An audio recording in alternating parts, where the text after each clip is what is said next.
Bienvenidos de regreso a Biblia y Teología con el Dr. Larry Trotter.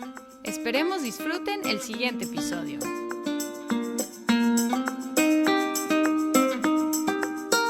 Ruth había desaparecido de la historia desde el capítulo 3 durante ese encuentro nocturno entre ella y Booz, y ahora aparece una vez más, pero muy brevemente. Seguimos leyendo en Ruth 4:13. Booz tomó a Ruth y ella fue su mujer, y se llegó a ella. Y el Señor dio que concibiera, y ella dio a luz un hijo.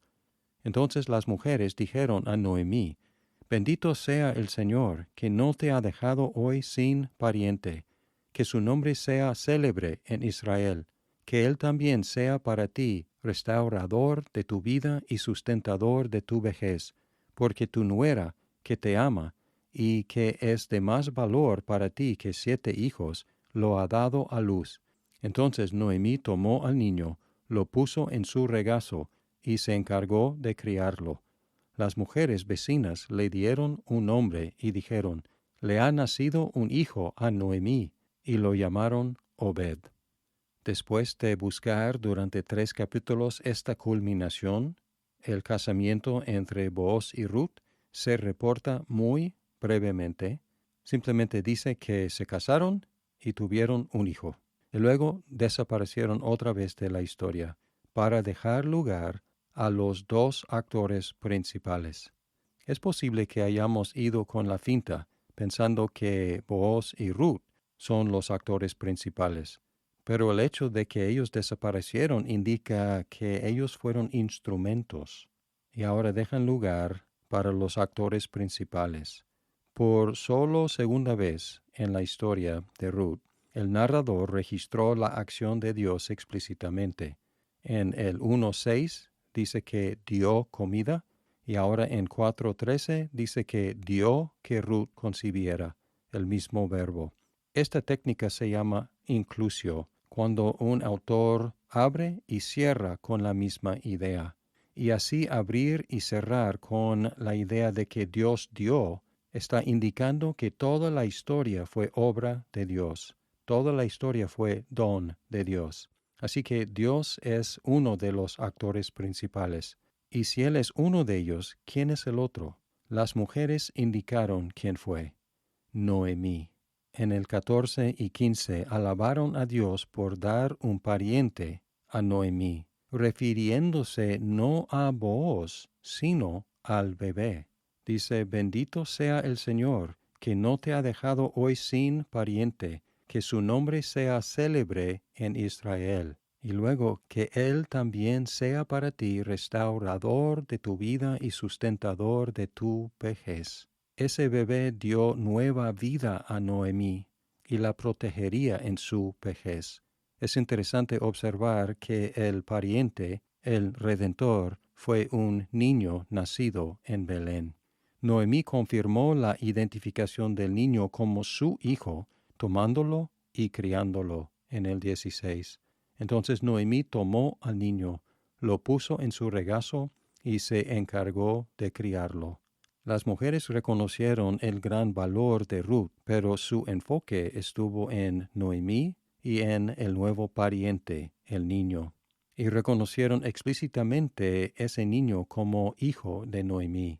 En el 17 dijeron: Le ha nacido un hijo a Noemí. Así terminó esta historia de amor, pero no es como imaginamos historia de amor entre Booz y Ruth.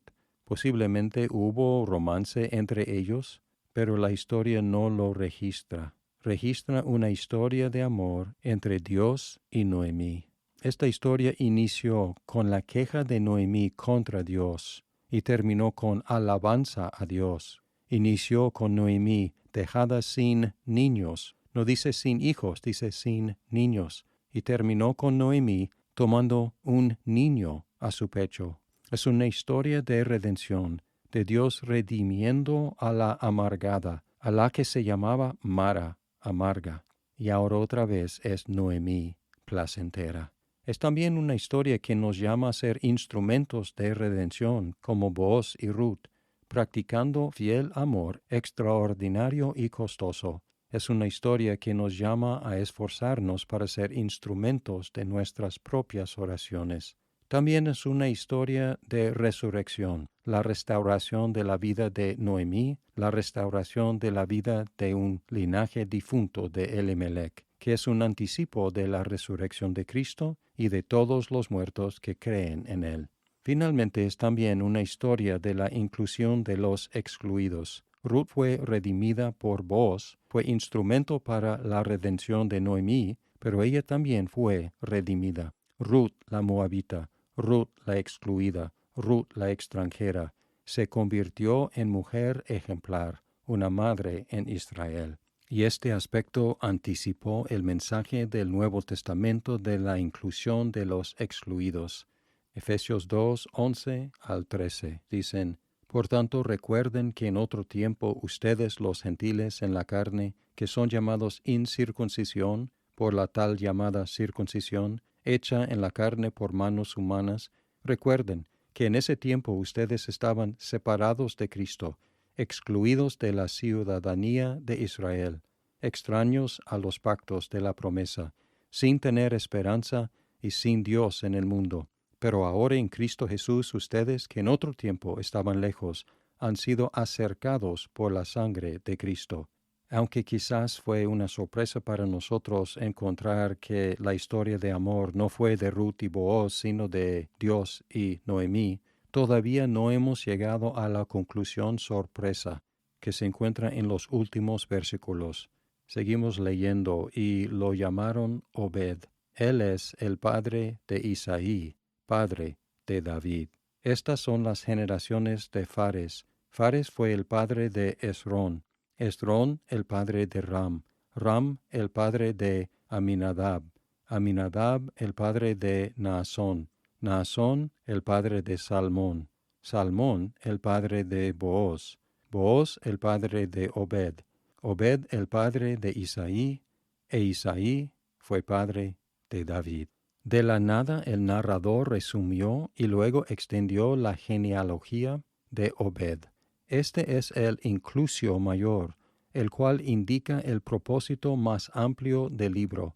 El primer versículo del libro mencionó el tiempo de los jueces, y el último versículo menciona a David. El tiempo de los jueces terminó en caos moral, religioso y político. El refrán clamaba por la llegada de un rey, diciendo que en ese entonces no había rey en Israel. El conflicto entre la tribu de Benjamín y la tribu de Judá argumentó a favor de un rey de la tribu de Judá, no de la tribu de Benjamín. Así que el libro de Ruth no solo presentó al esposo para Ruth y el hijo para Noemí, sino también el rey para el pueblo de Dios. Si leemos la historia de David, encontramos que tampoco fue él la meta final, sino solo otro instrumento más en la preparación para el Redentor. Tenemos el resto de la historia completado en Mateo 1, que empieza diciendo: libro de la genealogía de Jesucristo, hijo de David.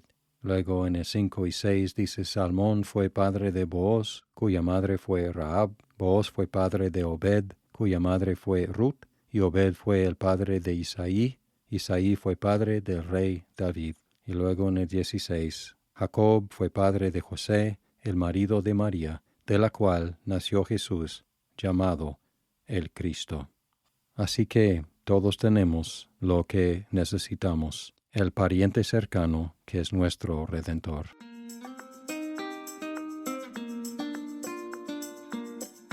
Muchas gracias por escuchar este episodio. Si estás disfrutando Biblia y teología, por favor compártelo con tus amigos. ¡Hasta pronto!